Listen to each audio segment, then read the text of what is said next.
Ao que está assentado sobre o trono e ao Cordeiro sejam tributadas ações de graças e honra e glória e poder por todos os séculos. Missão Evangélica Boas Novas. Programa Boas Novas. O que jamais passou pela mente de pessoa alguma em toda a história do gênero humano, salvação eterna, vida eterna de graça, sem participação humana nenhuma, é o que pregamos, porque é isso que significa o Evangelho da Graça do Senhor Jesus.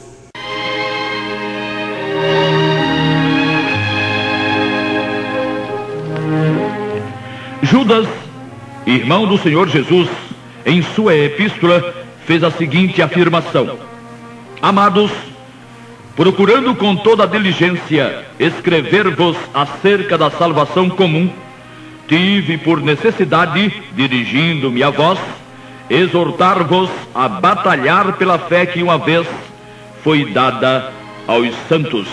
Judas, versículo 3. Existe, pois, uma fé que foi outorgada aos santos, aos remidos.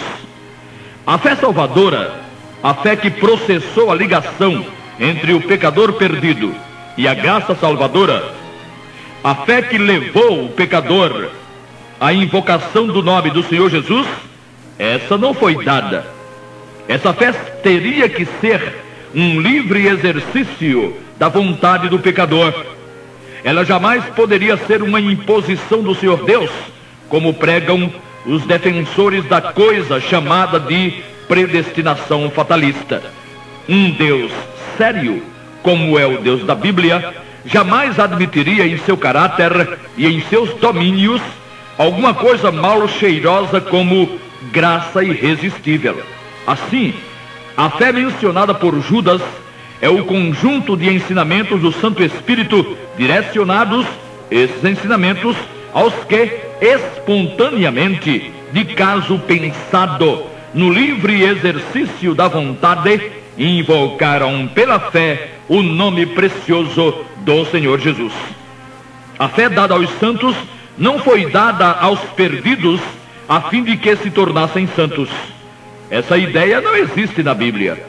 A fé que transformou perdidos em santos foi exercida pelos próprios perdidos, que eram perdidos, mas mantinham o perfeito discernimento. Mortos em seus pecados, os homens carregam o estigma da morte espiritual, mas não da morte intelectual. Não conhecemos perdidos que rasguem cédulas de R$50, ou que tenham colocado a mão em cabos de alta tensão. São perdidos, mas não são malucos, sabem discernir. E quando ouvem a mensagem da graça salvadora, são convencidos pelo Santo Espírito, João 16, de 8 a 11, e tomam a decisão que entendem, não alguma que o Senhor lhes impõe ou lhes tenha imposto. Ninguém jamais acusará Deus de tendo querido, de tendo pretendido invocar o nome do Senhor Jesus, ter sido impedido de fazê-lo. Quem não crer será condenado, disse o Senhor, Marcos 16, última parte. Mas quem não crer, falo-á por decisão própria. Pois a ordem foi: ide por todo mundo e pregai o Evangelho a toda a criatura. Só na hipotética ideia de ter querido Deus brincar de gato e rato com suas criaturas, é que as palavras do Senhor Jesus não significariam o que realmente significam.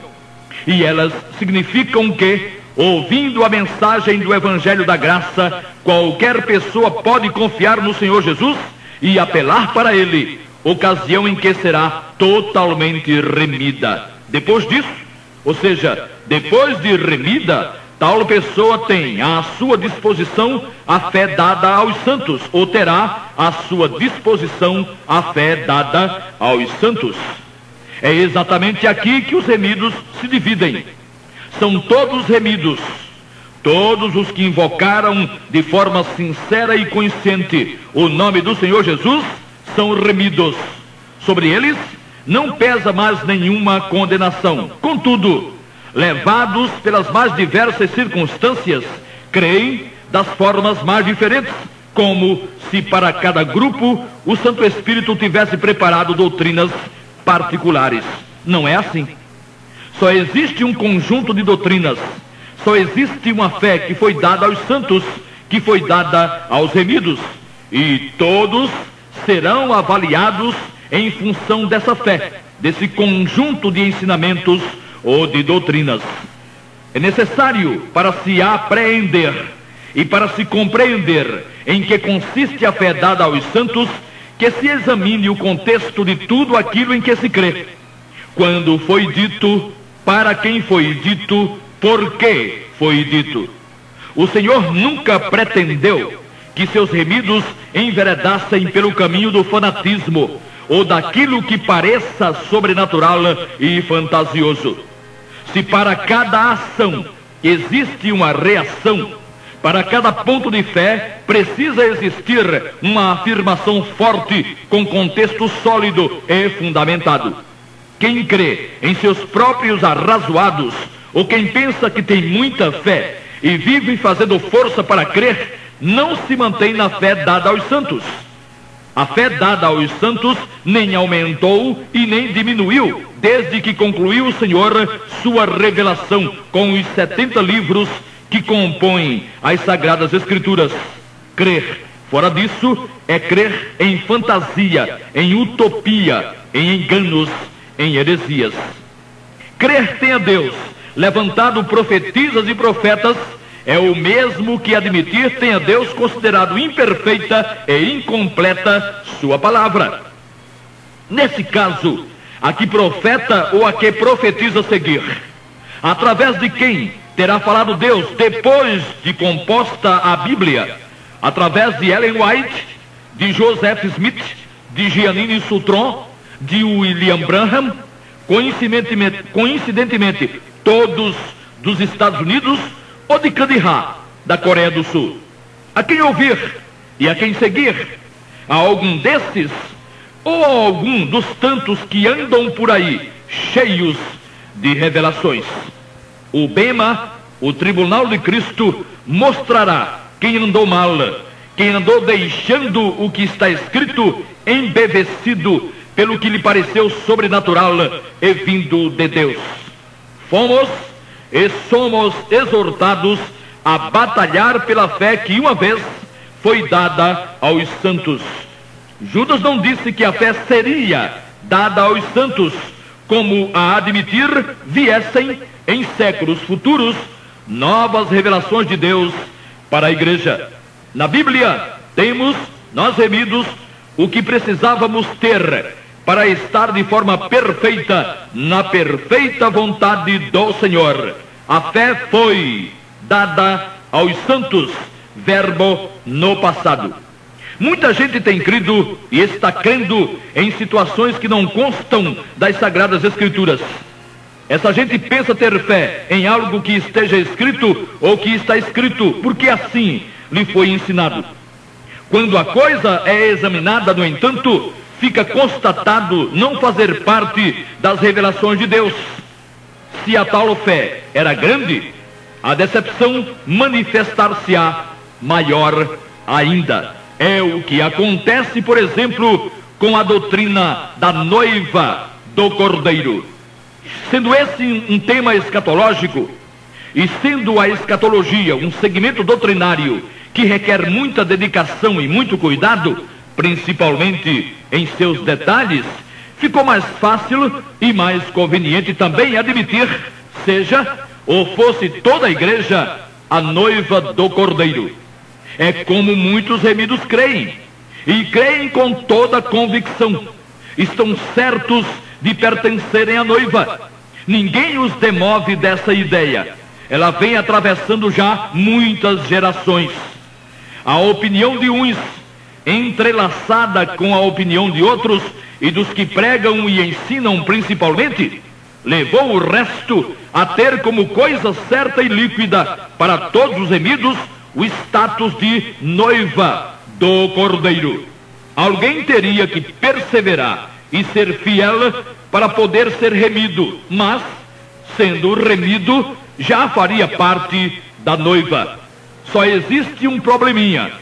Isso não está escrito em lugar nenhum do Novo Testamento. Aliás, rigorosamente, a igreja não é chamada de noiva do Cordeiro em nenhum texto da Bíblia. Como temos dito, pessoas é que resolveram e decidiram que a Bíblia relacionava a igreja, que alguns chamam de igreja fiel, a noiva. Imaginando-se cheios do Espírito Santo e alvo de revelações especiais de Deus, concluíram assim: mas, e os textos? Dizer por dizer, todo mundo diz o que bem lhe parecer. Entretanto, nas coisas do Senhor, o dizer do homem ou o dizer de homem algum é padrão ou serve de padrão. Nas coisas do Senhor, o que serve de padrão, o que define, o que determina, é o que está escrito. E escrito lá, nas Sagradas Escrituras. E aí verifica-se em que direção o que está escrito aponta. Por que foi escrito? Para que foi escrito? São os imprescindíveis contextos. No caso da noiva do Cordeiro, multidões já admitiram ser ela a igreja, baseando sua convicção em Cantares de Salomão. Temendo aceitar o Cântico dos Cânticos, ou o maior dos cânticos compostos por Salomão, como uma apologia ao amor conjugal, amor instituído por Deus mesmo para a perpetuação da espécie, homens, pousando de super santos muito espirituais, acharam melhor ensinar que Cantares teria que ser uma analogia entre o amor de Jesus e sua noiva ou esposa, o que seria a igreja. Para não deixar cair a peteca, fecharam os olhos para tudo quanto é detalhe em Cantares. Fizeram de Salomão Jesus e da Sulamita a igreja, mas deixaram de lado os irmãos da Sulamita, do capítulo 1, versículo 6. Deixaram de lado a mãe de Salomão, do capítulo 3, versículo 11. E deixaram de lado a mãe da Sulamita, do capítulo 3, versículo 4, entre outras coisas. Ora, se Salomão fosse um tipo de Jesus em Cantares, quem seria sua mãe? E quem seria a mãe da Sulamita? Quem seriam seus irmãos?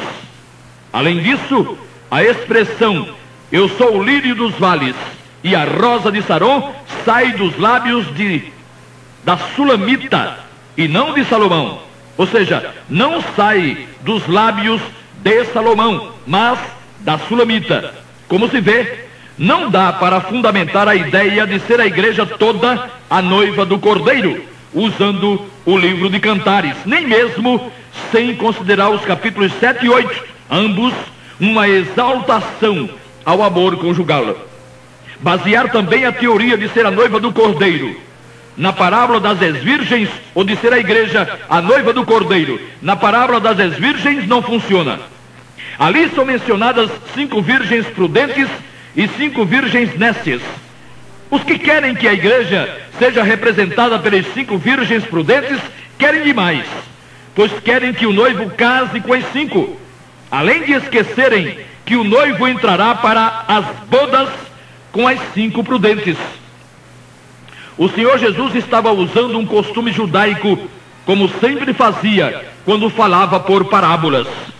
E o costume judaico, no caso do casamento, era o de esperar a noiva no interior da casa paterna a chegada do noivo, que normalmente vinha acompanhado das damas de companhia ou damas de honra. No caso da parábola, o noivo chegaria às bodas acompanhado das virgens. Nunca se ouviu falar de um noivo que casasse com as damas de honra ou com as damas de companhia. Todo noivo casava ou casou com a noiva. É o que está escrito em Mateus 25:10. Ou melhor, o que está escrito em Mateus 25:10 é que chegou o noivo e as que estavam preparadas entraram com ele para as bodas e fechou-se a porta.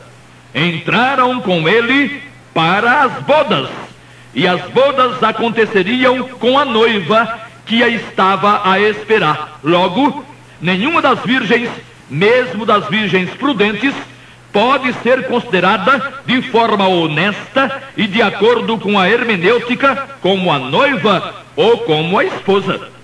Não serve também como referência o que o apóstolo Paulo escreveu na segunda carta aos Coríntios 11:2. Nesse texto, ele se refere exclusivamente aos remidos de Corinto e não a toda a igreja, nem mesmo às igrejas por ele alcançadas.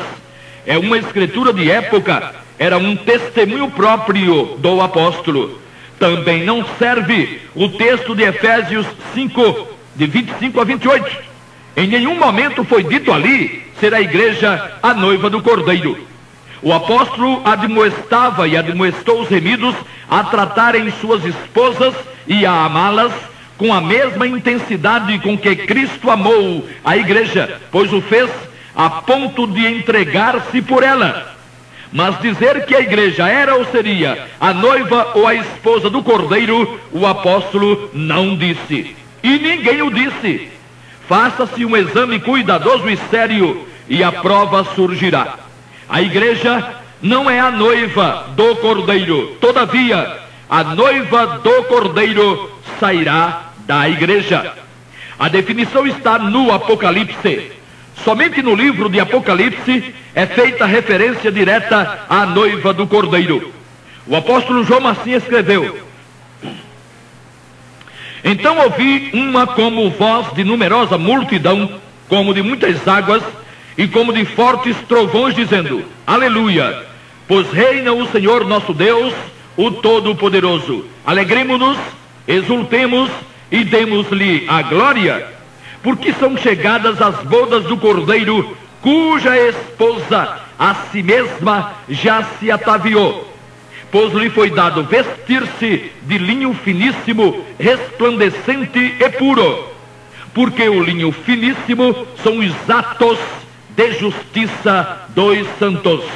Apocalipse 19, 6 a 8.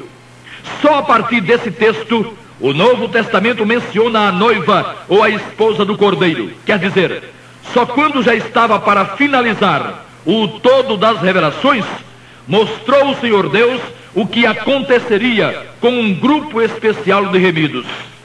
As bodas do Cordeiro ensejarão um enorme regozijo na glória.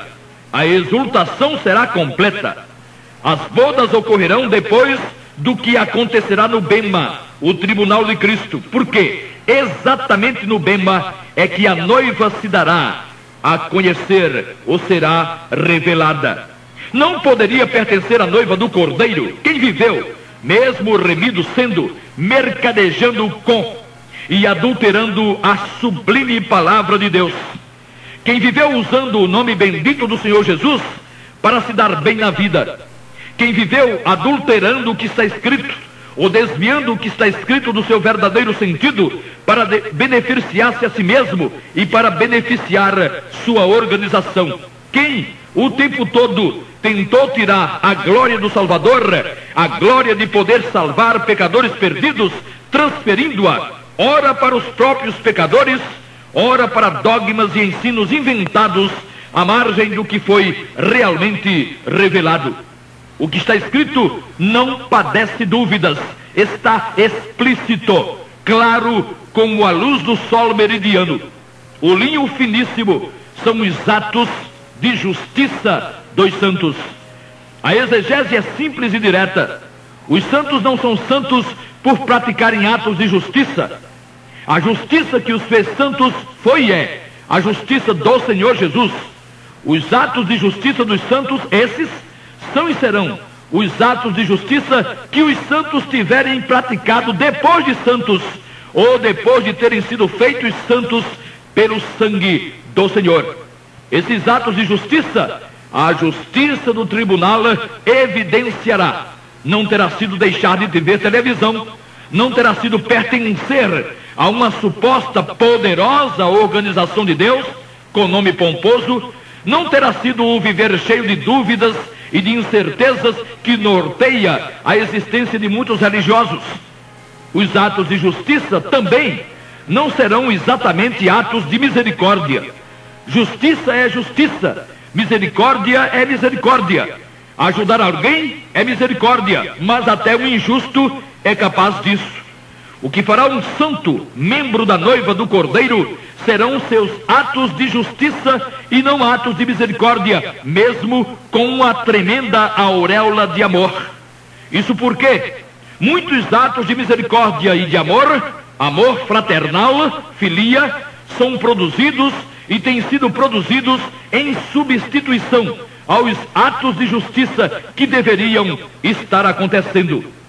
Muitos têm negado a eficácia do sangue de Jesus e, para se sentirem seguros e confortáveis, se isolam de tudo e de todos numa pretensa demonstração de santidade e de pureza. E tudo fazem para serem merecedores da salvação e para serem achados dignos do arrebatamento, inclusive produzindo atos de misericórdia e de ajuda humanitária. Como poderiam esses serem a noiva do Cordeiro? Como? Se aqui honram-se mais a si mesmos do que honram ao Senhor. Creem mais no que fazem do que creem naquilo que o Senhor Jesus fez na cruz. Atos de misericórdia e de ajuda humanitária serão levados a sério no bema, se praticados por quem confessou o nome de Jesus, sem dele desconfiar jamais. Quantos não têm a convicção de falarem com o Senhor através de revelações a qualquer hora do dia e da noite, enquanto negam tem a Ele poder para realmente salvar? Quantos não têm negado certeza absoluta de salvação, partindo do princípio obtuso e maldito de que não sabem até onde estarão merecendo, ou de que não sabem se na hora da morte ou do arrebatamento estarão na obediência e merecerão? Quais os atos de justiça que semelhantes remidos praticam? Justiça? Mas que justiça? Não existe justiça maior na vida de um remido que a justiça de proclamar ele a perfeita justiça advinda do sangue do Senhor Jesus. Negar essa verdade é enveredar pela rodovia da injustiça e rodovia duplicada. E se alguém tem a capacidade de negar certeza de salvação, é por considerar suas tristes obras, que ele há de chamar de obediência e de perseverança, mais importantes e mais poderosas que a obra de Jesus. Ou não é? O que é isso? O poder de raciocínio faliu de uma vez?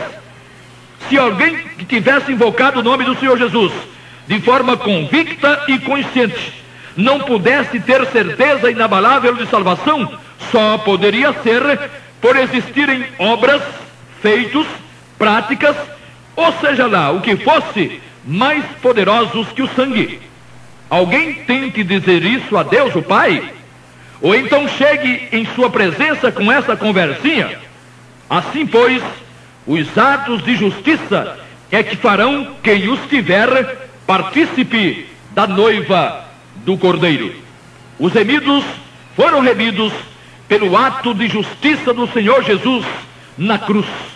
Foram tirados ou foram transportados das trevas para a luz. Efésios 5:8 e Colossenses 1:13. Pelo mesmo Senhor, e não por algo que tenham conseguido fazer. Mas para ser a noiva, ou para pertencer à noiva, o remido terá que apresentar no bema, lá no tribunal de Cristo, seus próprios atos de justiça, que é óbvio, jamais seriam usados para fazer o remido, uma vez que, antes de ser remido, todo remido não passava de um monte de trapos de imundície. Isaías 64:6. O remido só consegue praticar atos de justiça depois de remido. Até ser remido, nada do que ele fez tem qualquer valor. Quando um não remido não pratica obras más, pratica obras mortas. Hebreus 6:1. O que ele jamais consegue é praticar obras boas ou obras de justiça. Só o remido chega a tanto, ou só o remido pode chegar a tanto. O texto apocalíptico emprega ênfase ao registrar: cuja esposa a si mesma já se ataviou. Aqui está presente o pronome reflexivo enfático. A si mesma se ataviou, ou seja, ninguém a ajudou nesse mistério. Na hora da preparação para as bodas, será a própria noiva quem terá a obrigatoriedade. E seus enfeites serão ou terão sido seus atos de justiça. É interessante notar ainda que os verbos empregados estão na voz ativa, etoinazen, se aprontou, e o outro na voz média, peribalo, vestir-se, quer dizer, nenhum verbo na voz passiva, quando então poder-se admitir a ajuda de alguém à noiva. A exegese é clara, irrefutável. O golpe de misericórdia na questão é dada pelo próprio Salvador naquilo que escreveu a igreja de Laodiceia. Ela recebeu a classificação de miserável, desgraçada, pobre, cega e nua, tanto quanto a recebeu seu anjo. Mas o Senhor não fez nenhuma referência às práticas comuns da carne, como matar, roubar, adulterar, etc. A cegueira de Laodiceia é a cegueira para as coisas realmente do Senhor. A pobreza de Laodiceia é a pobreza em relação ao Senhor. A nudez de Laodiceia é a ausência das vestes da verdade. Os pecados da carne de Laodiceia estão sendo tratados na carne. Mas Laodiceia pensa ser rica e não ter falta de nada, porque não mata, não rouba e não adultera, e ostenta templos suntuosos, etc. Acha ela que não matando, não roubando e nem adulterando, o resto pode ser de qualquer jeito. E o evangelho tem sido solapado violentamente. Aquilo que tudo custou ao Salvador, seu próprio sangue, é tratado como uma coisinha qualquer, tão fraca, tão sem suporte, que para que alguém tenha ou tivesse alguma nesga de certeza e de segurança, seria preciso viver no sofrimento em que muitos vivem. Vivem não, vegetam espiritualmente. Perseverança para cima e para baixo, rituais, agonia, luta. Quem sabe assim, Deus teria ou Deus terá misericórdia e deixará que alguém entre se arrastando e na repescagem. Bela figura essa de Jesus como Salvador. É claro que ninguém que assim creia, que assim pregue, pode fazer parte da noiva. Os atos de justiça da noiva serão atos de justiça baseados na justiça do Senhor Jesus, a quem ela terá glorificado em seus dias na carne. Ela, a noiva, não terá proclamado sua bondade e sua justiça, terá proclamado a perfeição de caráter e a justiça do Filho de Deus, feito Salvador de homens pecadores, e será isso que lhe valerá no bema como atos de justiça com os quais se ataviará. Amém.